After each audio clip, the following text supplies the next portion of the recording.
twasooka butakanya n'emikwano gyange abangi ennyo omuli ne bakulembeze bannange Nambooze n'abalala nga baŋŋamba nti wakati mu mbeera eno famire nsooke njejjeko mbeere nga siwadde gavumenti ya Museveni chance yonna kuwamba baana bange mikwano gyange abamu ababeera mu diaspora ne ba offeringa ne bagamba ffe abaana tukkirize tubakujjeko oluvannyuma lw'okwogeramu ne maama waabwe ne tukkiriza abaana bo batuveeko ffe tusigalewo nze ne maama waabwe nga tulwanirira eggwanga lyaffe era ensonga lwaki nakkiriza abaana mikwano gyange babatwale abaana bange si balonzi bonna bali under age era saagadde kubateeka ate mu mbeera gye mpitamu ensonga lwaki nze ne mukyala wange ffe tuliwo okukola omulimu guno.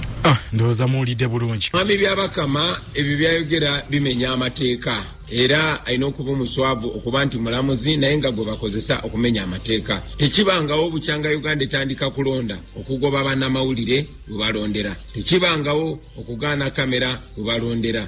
Kamera kyeraga kyekyo ekibeera kigenda mu maaso. Kamera terimba. Lwaki tebaagala abantu balabe ekibigenda mu maaso? Mwami Byabakama namugambirawo ku lunaku lwa nomination nti bateekateeka kukozesa ye okubba obululu okugezaako okutuulira eddoboozi ya bannayuganda naye ekyo tekijja kusoboka kubanga bannayuganda baagala nkyukakyuka. N'olw'ensonga eyo Mwami Byabakama byayogera tebiri mu mateeka. Tekimenya mateeka okozesa kamera, tekimenya mateeka bannamawulire okukavalinga ebiri mugenda mu maaso. Oyo ye Robert Kyagulanyi Ssentamu owa NUP.